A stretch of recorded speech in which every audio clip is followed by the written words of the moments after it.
د نننۍ خطبې موضوع مو ده د فتنو په دور کې د اولادونو تربیت. څنګه په دې پرفتنه دور کې کولی شو چې خپل کشران او ماتحت خپل وروڼه خپل اولادونه وروزو او د دې آخر زمان د فتنې نه موږ تاسو بچو محفوظ کړو. الله تعالی قرآن کریم کې د اولاد په تربیت او د هغې په روزنې باندې موږ تاسو ته امر کړی. د سورة التحریم شپږم نمبر آیت دی. رب العالمین فرمایي یا ایها الذین آمنو، اے د ایمان والو، قو انفسکم، خپل ځانونه بچ کئ او ویې ساتئ، و اهلیکم، او خپل اهل بچ کئ د اور نه. تاسو ته مخکې ما ویلي وو قرآن کریم کې چې د یا ایها الذین آمنو خطاب کله راشي، عبدالله بن مسعود رضی الله تعالی عنہ وایي مومن مسلمان ته د دغې خطاب نه بعد متوجه کېدل پکار دي، ځکه الله تعالی د دغې خطاب نه بعد د ایمان مقتضیات ذکر کوي. خلاصه د آیت گویا کې دا ده چې رب العالمین فرمایي د ایمان والاو د ایمان تقاضا او غوښتنه د تاسو نه دا ده چې هم خپل ځان او خپل اهل د اور نه بچ کړئ. د همدې آیت مطابق حضرت علی رضی الله تعالی عنہ را نقل دی، مبارک فرمایي علموهم وادبوهم، تاسو خپلو اولادونو ته تعلیم ورکئ او د خپلو اولادونو ته ادب ور زده کئ. نو د اولاد تربیت یوازې د دنیاوي تعلیم مسله نه ده، بلکې شرعي مسئولیت او امانت دی. پکار دا ده چې مور و پلاره دا مسئولیت خپل په احسنه طریقې باندې ادا کړي. د اولادونو د تربیت مسئولیت هم شریعت مطهره موږ تاسو ته ذکر کړی. امام بخاری رحمت الله علیه حدیث راخستی، رسول اکرم صلی الله علیه وسلم فرمایي کلکم راع و کلکم مسئول عن رعیته، تاسو ټول ساتونکي یاست او تاسو ټول به د خپلې رعیت په اړه پوښتنه درنه کیږي. یو بل روایت کې راځي، محبوب فرمایي چې والرجل راع علی اهل بیته، پلار د خپلې کورنۍ مسئول دی، مور د خپل میړه د کور او د اولادونو مسئولیت لري. د پلار نه به خپله پوښتنه کیږي او د مور نه به خپله پوښتنه کیږي. معلومیږي دا چې مور و پلار د بچو د تربیت په مقابل کې یو دروند حق او مسئولیت لري چې دغه حق او مسئولیت شریعت د دوی په اوږو باندې ایښی دی. تربیت په مور و پلار د اولاد خپل په کومو موادو باندې کوي او یا د کوم اسباب دي چې د هغې اسبابو مطابق مور و پلار د خپل بچي تربیت او روزنه وکړي. اول د هغې نه علما کرام لیکي د ایمان او د عقیدې تربیت دی. د فتنو په دور کې تر ټولو مهم کار دا دی چې د ماشوم زړه د رب العالمین سره وتړلی شي او د یو ماشوم باطن کې د ایمان او دغه رنګې چې دی د عقیدې دپاره ځای ورکړی شي او ایمان او عقیده د ده په باطن کې راسخه کړی شي. د همدې وجې نه تاسو که قرآن کریم کې سوره لقمان کې د لقمان حکیم صاحب نصیحتونه واورئ، نو په هغې نصیحتونو کې اول نصیحت چې دی مبارک خپل بچي ته کوي. الله تعالی فرمایي وَإِذْ قَالَ لُقْمَانُ لِابْنِهِ وَهُوَ يَعِظُهُ يَا بُنَيَّ لَا تُشْرِكْ بِاللَّهِ إِنَّ الشِّرْكَ لَظُلْمٌ عَظِيمٌ.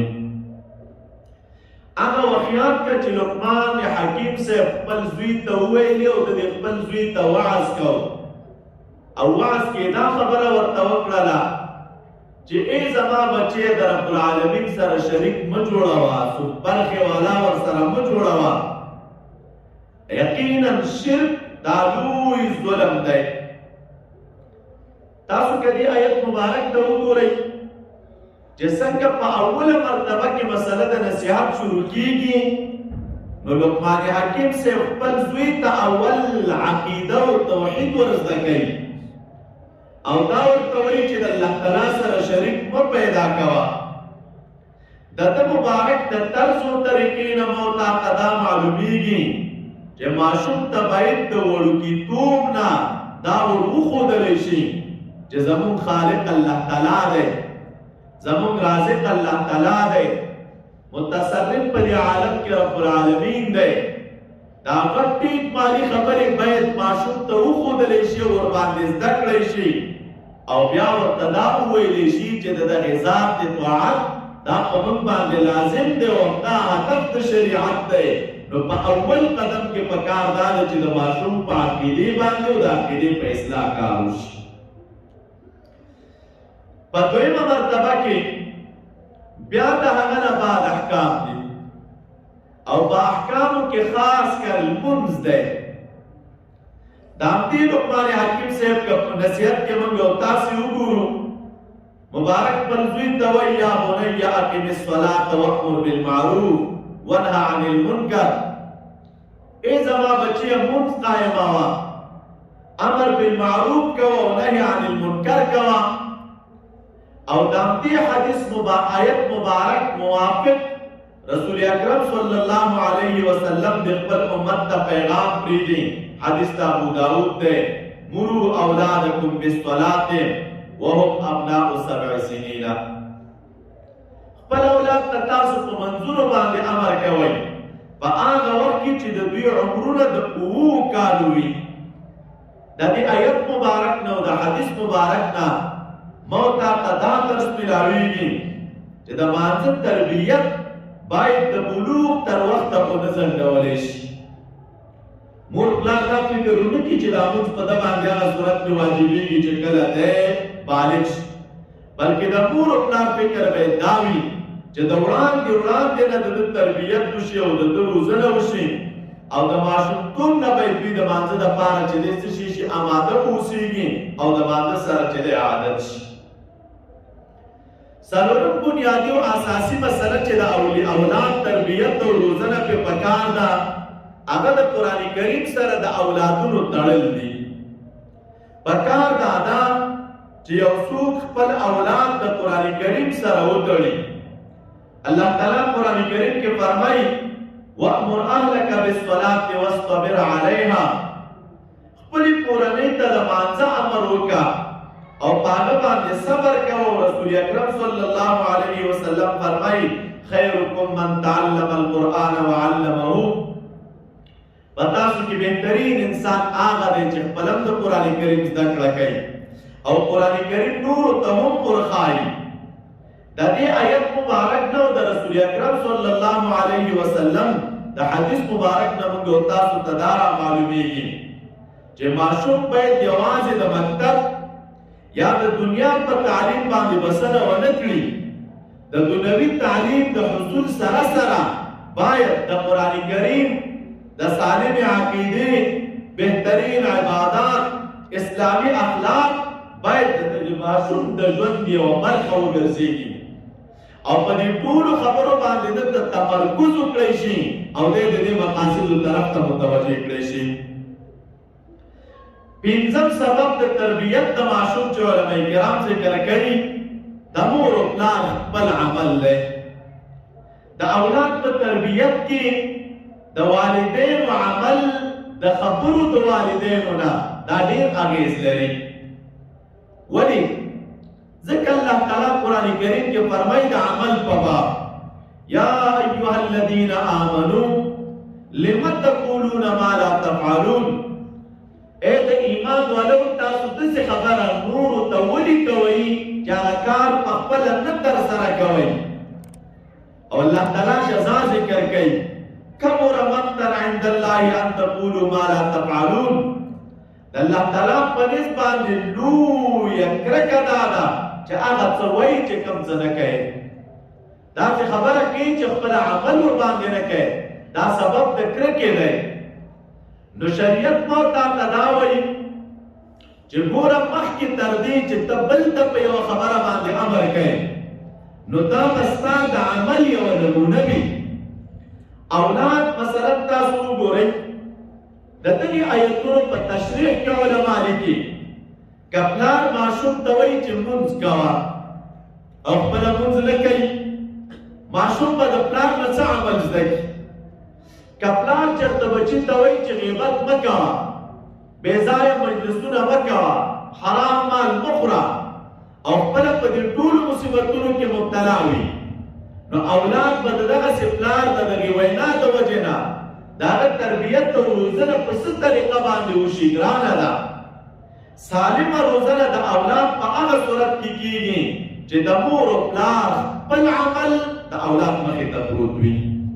د وینا سره سره مور او پلار او اولاد دې ته ګوري چې زما پلار په دې عمل مبتلا دی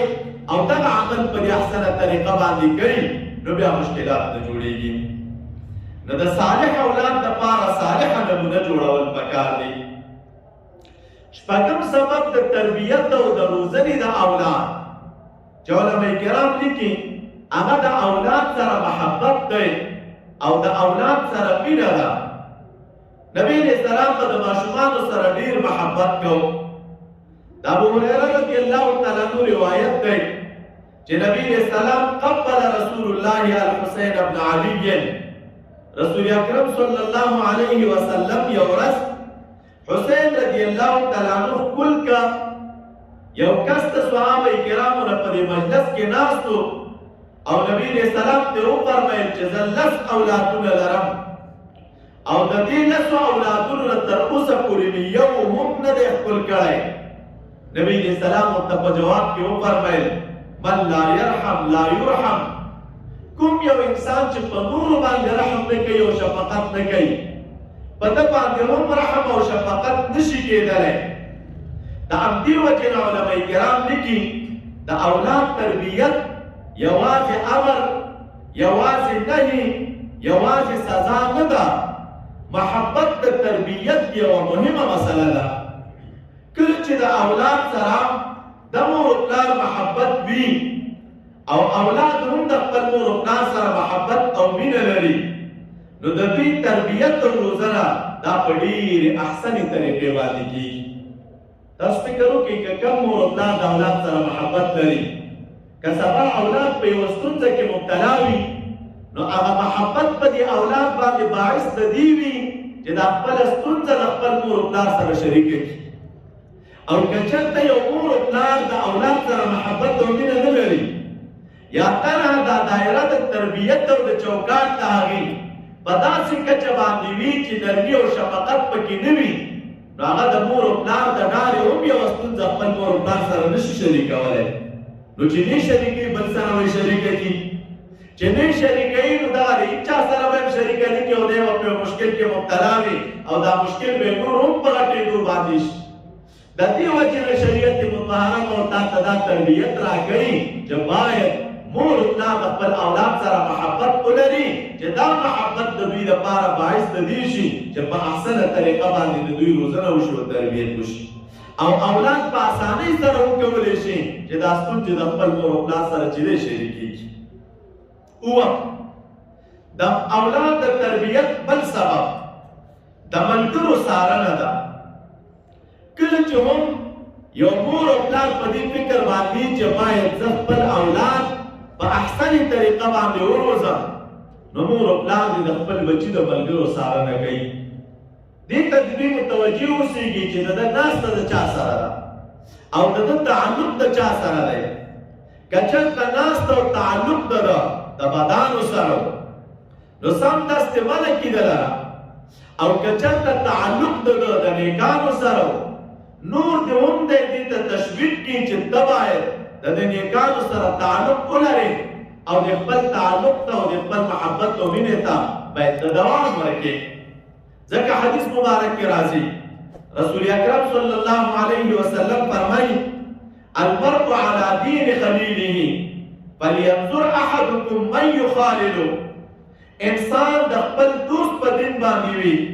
نو هر یو دې وګوري چې د چا سره دوستی کوي. مجلس او صحبت دا ډیر زیات تاثیر لري د انسان په جوړونه کې. او نبی رسول الله فرمایي چې یو کس خپل دوست په دین باندې وي تاسو فکر وکړئ د تا د چا سره تعلق دی، محبت دی ورسره دی، مینه دی ورسره ده. دا محبت هغه بهترین معلم دی د یو انسان لپاره چې دا تا ته خپله ښودنه کوي او خپله تا دې ته مجبوره کوي چې باید ته د دغې خپل محبوب اطاعت وکړې. د تا په زړه کې چې د چا سره مینه را پیدا شوه دا مینه په تا باندې باعث د دې جوړېږي چې په کار د ادا د دې محبوب هره ادا تا ته په زړه کې قدرمنه وي. ته به دا کوشش کوې چې دی په کومه خبره خوشحالېږي چې زه هغه خبره وکړم، په کوم کار خوشحالېږي چې زه هغه کار وکړم. همدارنګې کوشش به د دې کوې چې دا ملګری زما څه شی تقاضا زما نه لري چې زه هغه تقاضا پوره کړم. دا د دوستۍ او د محبت قانون دی. نو چې هر کله په محبت کې دا خبره پرته ده او محبت د یو انسان لپاره بهترین معلم دی او بهترین مربي دی نو په کار دا ده چې د انسان دوستانه دا د رب العالمین د دوستانو سره وي، د نیکانو خلکو سره تعلق وي. او که چېرته د ده تعلق د بدانو سره راغی نو تاسو په ټولنه کې وګورئ په سلو کې 80 بلکې 90% خلک چې منحرف شوي دي او د یو پاک منهج او د پاکې لارې نه دوی اوښتي د هغې لپاره اساس و بنیاد هغه د بدانو دوستانه ده او د بدو خلکو سره تعلق دی او د هغې سره ناسته ده. او صحبت اهمیت لري. تاسو ته واقعه د هغې قاتل د بني اسرائیلو ما بیان کړې وه چې 9 نوي قتلونه یې کړي وو خو د یو نیک انسان د صحبت ارادې وه رب العالمین څنګه اخره کې ورته مغفرت او بخښنه وکړله. او یا لکه رسول اکرم صلی الله علیه وسلم فرمایي چې د بد ملګري مثال دا په شان ته د هغه بټۍ د آهنګر دی. ته چې د آهنګر دکان ته ورننوځې که هېڅ سودا ترې نه کوي همداسې دې سر دننه کړه خو چې لږ ساعت کېناسته دی د هغې دکان تور کړي همدارنګې چې دی هغه په سر د اور چې کوم بادېږي دا به په لباس لګېدلي وي لباس به د هغې سره سوری وي وجود به د هغې سره تور وي. او که یو سړی د عطاري دکان ته ننوته نبي علیه السلام فرمایي او دی د عطاري د دکان نه بېرته راووته ونو که دغه انسان عطر هم وانهخلي سودا هم ونه کړي د هغه په دکان کې خو چې محض یې کېناستو بیرون ترې نه راووته د ده د وجود نه به خوشبویي ځي. همدقرنګې د بدانو د نیکانو د مجلسونو تاثیر دی. که د یو چا تعلق د نیکانو سره نو هغه به د هغوی نه بهترین رنګ راخلي او که تعلق د بدانو سره نو هغه رنګ کې راخلي. او په انسان کې خو دا انفعالي ماده پرته ده. دا ماده په انسان کې شته دی چې انسان د نورو نه تاثیر راواخلي او د نورو نه تاثیر قبول کړي. ځکه خو موږ او تاسې وایو چې د انسان د عنصري وجوده دا د څلورو عناصرو نه جوړ دی او یو عنصر د انسان په وجود کې هغه عنصر د اوبو دی. اوبو کې دا خاصیت پروت دی چې په هر لوښي کې دې واچولې دا هغه رنګ ځان ته راخلي. انسان کې رب العالمین دا ماده د انفعال پیدا کړې ده دا د نورو نه زر تاثیر قبلوي چې دا چا سره کېناست هغه تاثیر دی قبلوي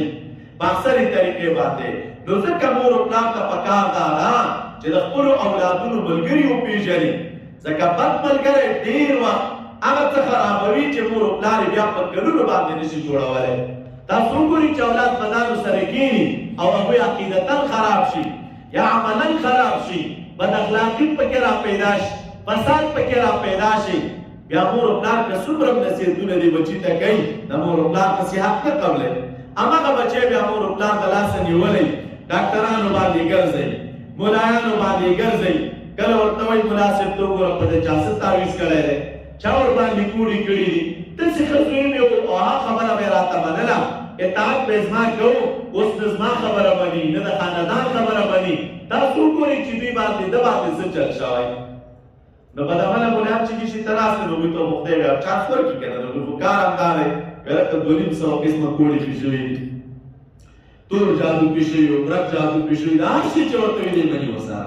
ولې دوی مجبوره وي او تاسو د خدای په ذات یقینو کې چې نه تور جادو وي او نه سپین جادو وي او نه برک جادو وي او نه دومره څوک اوزګار دي چې تا تلاش شي او په تا باندې جادو کوي تاثیر د دې دی چې دغه انسان د بدانو صحبت د ځان دپاره غوره کړی او د بدانو سره یې ناسته ولاړه وه د هغې په وجه باندې مور او پلار هم سبا حیران وي چې دا د بچي ذهن اوس دوباره موږ سره کنټرول کړو نو د تربیت سبب بنیادي د مور او پلار دپاره هغه د هغه د ملګرو څارنه ده اتم سبب چې علماء کرام لیکي بیا خاص کر په دې نن سبا دور کې د موبایل او دارنګې د ټولنیزو رسنیو د فتنو نه چې دی د خپل بچي ساتل دي دوستانو تاسو فکر وکئ نن سبا د موبایلونو دور دی ټولنیزې فتنې موجودې دي دې موبایلونو ته هر څوک لاسرسی لري نارینه ورته لري زنانې ورته لري غټانې لري او دارنګې چې دی واړه لري ورته او بیا د دې سره سره کله پلار په دې باندې ډېر فخر کوي چې دغه بچي ته مې ښه موبایل راوړه موبایل ورته په لاس کې ورکړي نو سره د دې نه چې موبایل یوه عظیمه فتنه ده رسنۍ نن سبا چې په احسنې طریقې نه استعمالیږي دا یوه عظیمه فتنه ده الله تعالی قرآن کریم کې فرمایي ولا تلقوا بأیدیکم الی التهلکه تاسو خپل ځانونه په خپلو لاسونو باندې هلاکت ته مه اچوئ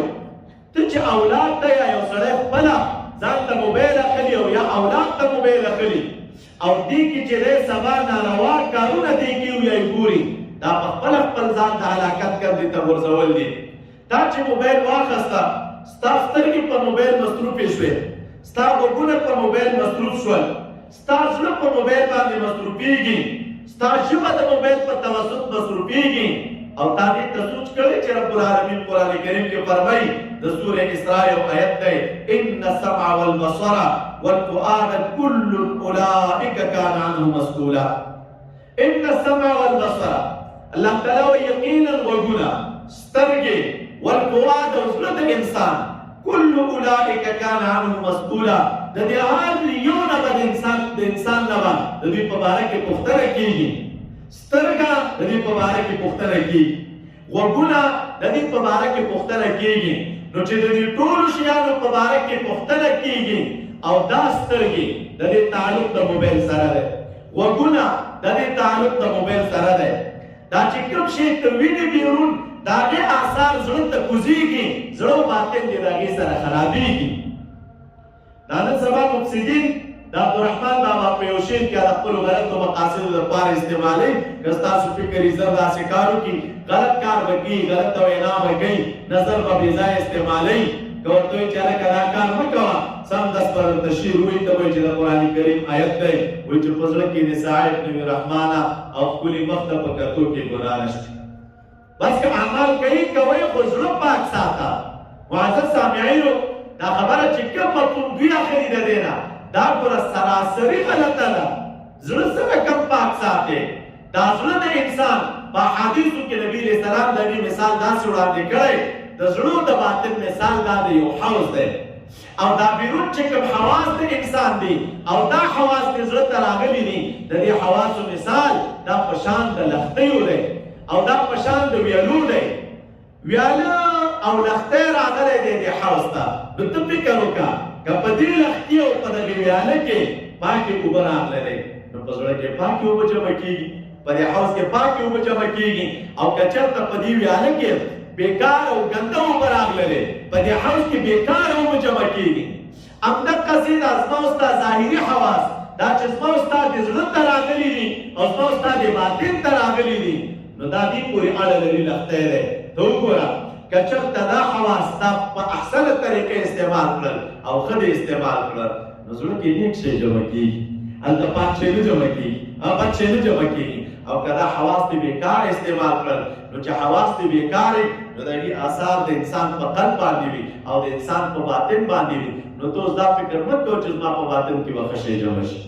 دا هر یو اندام نه چې پوښتنه کېږي وجه دا ده او د دې ټول تعلق د موبایلو سره دی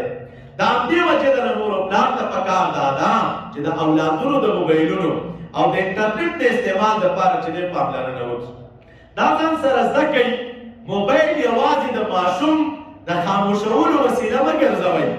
ځکه کوم شی چې ماشوم هره ورځ په سترګو باندې ویني نو ورو ورو چې دی هغه فکر او دغه رنګې چې دی دغه اخلاق د هغې سره جوړېږي. تاسو فکر وکړئ دوستانو، دا یو وسیله ده او ذریعه ده نن سبا راوتلې هر کور کې شته، خوشحاله کې نه خلک استعمالوي. طبیعت ټي وي هم که نه وي د ضروریاتو نه ګرځېدلی ده خلک استعمالوي. که ماشوم بچی خپل موبایل ونه لري د پلار موبایل راخلي هغه ګوري ټوله ورځ په هغې کې مصروف وي او که چېرته ولې نه کې جاري په بل غم باندې دې اړوي بیا به ټوله ورځ یې ژړا ته ناست دی. نو چې یو یو ذریعه ده او د هر چا په کور کې شته نو په ځای د دې باندې چې اولاد مو د هغې په وجه باندې د اخلاقي فساد لوري ته ځي ښه شیان پکې واچوئ، ورته درسونه ورته پکې واچوئ، تعلیمي خبرې ورته واچوئ، د هغې د عقیدې د روزنې مسایل ورته واچوئ، د عمل د روزنې مسایل ورته واچوئ، یوه ښه صحنه ورته واچوئ چې دوی ترې عبرت واخلي. ولې یوه خبره چې بار بار دی په ورځ کې لس کله چې ګوري او دا لس وارې خبره دا مکرریږي او مکرریږي او مکرریږي، دا د ده په باطن کې ځای نیسي. دا هم د دغې اولاد دپاره د سالم تربیت یو ذریعه ده، خو که موږ ورتاسې په اصلي طریقې استعمال. تاسو ته مخکې خطباتو کې وخت کې ما ویلي وو د تنقید په باره کې چې مې درته تقسیم کړی و چې تنقید اقسام لري، تنقید برای اصلاح دی او تنقید برای افساد دی وغیره. هلته تاسو ته ما یوه خبره کړې وه چې د مسلمانانو مسؤلیت دا دی چې د اسلامي نظام یا د شرعي امیر په خلاف باندې تبلیغات څوک ونه کړي او که څوک یې کوي د هغې مخنیوی وکړي او وجه مو دا بیان کړې وه. یوه خبره که سل په سله دروغ وي خو که دا دروغ خبره مکرره تکرار شوه، نن تکرار شوه، سبا بیا تکرار شوه، بله ورځ بیا تکرار شوه، بله ورځ بیا تکرار شوه، لس ځله چې یوه خبره تکرار شي دروغ دا خبره خپله د خلکو په ذهن کې ځای نیسي او دا خبره بیا تا ته حقیقت معلومیږي، ته ورته د دروغو په نظر نه ګورې. نو د همدې وجې نه که چېرته مور و پلار بچو ته موبایل ورکوي او یې ورته اخلي نو پکار دا ده چې دوی د دغې شیانو نه وساتي چې دوی پې اخلاقاً خرابېږي. داسې یو څه ورته پکې واچوي چې د دوی تربیت او روزنه ورباندې وشي. نهم سبب د اولاد د تربیت دپاره هغه د حیا او عفت تربیت دی، د حیا او د عفت تربیت. الله تعالی قرآن کریم کې فرمایي قل للمؤمنین یغضوا من ابصارهم ويحفظوا فروجهم. مؤمنانو ته ووایه رب العالمین فرمایي چې کله دوی خپلې سترګې ښکته کړي ويحفظوا فروجهم او دوی د خپلو فرجونو او د عورتونو حفاظت وکړي او نارینهو ته هم داسې زنانهو ته رب العالمین همدا حکم کوي چې تاسې د نارینهو د لیدو په دوران کې خپلې سترګې ښکته کړي او د خپلو عورتونو حفاظت وکړي. د سورې نور آیت دی او رسول اکرم صلی الله علیه وسلم فرمایي الحیاء من الایمان یا الحیاء شعبة من الایمان. نو باید هلکانو نجونو ته د مناسب عمر سره عمر ته یې وګوره د هغې عمر په اندازه ستر، حیا، عفت او د ناروا اړیکو نه ځان ساتل دا باید وښودلی شي. نارینه اولاد ته هم وښودلی شي، زنانه اولاد ته هم وښودلی شي او دوی په دې باندې پوه شي چې ګوره دا خطرونه دي سبا پکې واقع نه شي. ډېری وخت کې چې یو اولاد سبا بې حیا کېږي او بې عفته کېږي د دې نه چې د دغې خبرو تربیت او روزنه پلار نه یې ورکړي. که یو لور سبا بې حیا کېږي او بې تربیته کېږي هغه وجه دی چې پلار د اول نه د هغې خطرات یا مور د هغې خطرات ورته نه یې بیان کړي. خو که دا خطرات د اولې ورځې نه ورته بیان شي هغې ته د عفت او د ستر او د حیا درس ورکړی شي سبا هغې بې حیا کېږي نه. او لسم علماء کرام لیکي د اولاد د تربیت بل سبب د بدو خبرو او اخلاقو څخه ساتنه ده. الله تعالی قرآن کریم کې فرمایي وقولوا للناس حسنا. تاسو خلکو ته ښې خبرې کوئ. امام ترمذی رحمت الله علیه حدیث راخستی دی لیس المؤمن بالطعان ولا اللعان ولا الفاحش ولا البذی. نبی علیہ السلام فرمایي مؤمن طعنه ورکوونکی نه دی، مؤمن لعنت ویونکی نه دی، مؤمن فحش ویونکی نه دی، مؤمن دا به بدژبی نه وي. نو چې هر کله د مؤمن صفات دغه دي نو ماشوم باید د کشتیوالي نه دروغ، دغرنګې غیبت، بدې خبرې، کنځلې، تکبر، حسد، خیانت د دې ټولو نه چې دی بچ کړی شي او په دغې خبرو د ده روزنه او تربیت وشي. مور پلار دې ته اول نه باید متوجه اوسېږي. دا نه چې ماشوم څنګه په خبرو راځي او مور پلار ورته وایي چې بچی ته کنځا وکړه یا ورته کنځا ته کړي ته پلار ته کنځا وکړه، ته ماما ته کنځا وکړه، ته ورور ته کنځا وکړه او دا کنځا وکړي او دوی ورته د اوښ خاندي بیا خوشحاله شي. نو ماشوم عاطفه خو په دې وخت کې کوي خپله په دې پوهېږي چې راته لکه چې ډېر ښه کار کوم. نو چې دغه ماشوم چې د اول د خبرو نه د الله تعالی د نوم او د الله تعالی په باب د عقیدې په ځای باندې چې تا کنځا ور زده کړې نو که دغه بچی سبا مور پلار ته کنځا کوي او ته کنځا کوي بیا ترې ګیله نه ده پکار نو د دې وجې نه اول نه باید مور پلار دې خبرې ته متوجه اوسېږي او یولسمه اخرنۍ خبره چې درته کوم د صالح ملګرتیا او د صالح ماحول جوړول په مور پلار دا لازمه ده چې باید مور بچي ته یو صالح ماحول برابر کړي صالح ملګرتیا ورته جوړه کړي قرآن کریم کې الله تعالی رسول اکرم صلی الله علیه وسلم ته فرمایي واصبر نفسك مع الذين يدعون ربهم ځان د هغه کسانو سره وساته چې سهار او ماښام خپل رب یادوي چې کله صالح معمول کې او بچی رالوی شه او تربیت یې وشه هغه وروسته هم تربیت وي تاسو فکر وکړئ د احادیثو کتابونو کې چې راځي صحابه کرام ماشومان بچي وو په ابتدا کې د نبي علیه السلام مجلس ته یې راوړل یو محدثینو په دې باندې مستقل بابونه لګولي دي باب تحنیک المولود د بچي تحنیک دې ته ویل کېږي چې کله ماشوم پیدا شي په ورځ باندې دغه ویښتان چې دی کل کړی شي عقیقه ور باندې وکړی شي او بیا چې دی تحنیک د ماشوم وکړی شي نو تحنیک دو صحابه کرامو په خپل ماشومان نبی علیه السلام ته راوړل رسول اکرم صلی الله علیه وسلم به کجوره راواخیستله هغه مبارکه په خوله کې لمده کړله او بیا به یې دا لمده کجوره دې ماشوم ته ورکړله خوله کې به یې دننه کړله ورته د ډېرو صحابه کرامو مبارک راځي یو صحابي مبارک دی د اسماء رضی الله عنها زوی دی د هغه مبارک په حالاتو کې دا راځي چې وکانه اول شی اول هغه شی چې د مبارک خولې ته داخل شه هغه دعا د رسول اکرم صلی الله علیه وسلم دې مور پلار به دا فکر ولې کړو چې د اول نه به ماشوم نبی علیه السلام ته روان کړی اول نه به فکر دا و چې د نبی علیه السلام دعا مبارک د په خولې کې داخل شي او د وجود ته لاړ شي وجه دا وه چې دا صالح ماحول برابرول او د صالحینو سره ناسته او مجلس کول دا یو اساس او بنیاد وه په دې سره د ماشوم تربیت او روزنه کېږي او آخر ماشوم ته د پوښتنې او د خبرو زمینه ورکول کله مور پلار دومره سخت وي د اولاد په مقابل کې چې هېڅ زمینه دې ته نه جوړوي چې بچی ترې پوښتنه وکړي یا بچی ترې سوال وکړي او اصول داسې نه دي پکار دا ده چې بچي ته د سوال زمینه ورکړی شي هغه سره محبت وشي هغه دا جرأت پیدا کړي چې د مور پلار د یوې خبرې په باره کې پوښتنه وکړي او بیا د مور پلار لپاره مسؤلیت دا دی چې د هغې بچي د هغې پوښتنې په ښایسته طریقې باندې جواب ورکړي او د هغه عقیدوي روزنه وکړي او آخرنۍ خبره چې علماو لیکلې ده د اولادونو د صالحې روزنې لپاره د دې ټولو عملي چارو سره سره اولادونو ته دعا هم دا کوشش به هم کوي او دا خواري به هم کوي او اخره کې دعا به هم ورته کوي ځکه تاسو وګورئ قرآن کریم کې دا دعاګانې ذکر دي ربنا هب لنا من ازواجنا وذرياتنا قرة اعین واجعلنا للمتقین اماما ځان ته دعا کوي اولاد ته دعا کوي ابراهیم علیه السلام دعا کړې وه که نه رب اجعلني مقیم الصلاة ومن ذریتی خلیل الله دې دعا کوي خدایه موږ هم د مانځه اقامت کوونکي ودروونکي وګرځئ ومن ذریتي او اولادم زما وګرځئ نو مور و پلار باندې د بچي دا حق هم دی چې دا تربیت او روزنې هم وکړي چې دا کوم تفصیل مې مخکې درته وکړه او د دې تربیت او روزنې سره سره دعاګانې هم ورته وکړي دعاګانې د مور و پلار د بچي په حق کې قبلېږي نو چې دا ټول اسباب موږ تاسو د بچي لپاره وکاروو نو دا هغه به سالمه تربیه وشي سالمه روزنه به وشي او سبا به دی په جامعه کې یو مؤثر انسان او د دین خادم واوسېږي او که خدا ناخواسته دې شیانو ته د چا فکر او سوچ نه وي او د اولاد تربیه دغسې چوکاټ کې او د دغې اصولو مطابق ونه کړي نو بیا دې دا فکر او توقع نه لري چې دغه اولاد به سبا زما په نفع او یا به ما ته ګټه راورسوي بس تر پایه پورې به تېره په خفګان کې مبتلا وي الله تعالی دې زموږ او ستاسو اولادونه صالح خلقان کړي السلام علیکم ورحمة الله د داسې نورو ښکلو ویډیوګانو لپاره زموږ د الجامع دارالاحناف کابل یوټیوب چینل سبسکرایب کړئ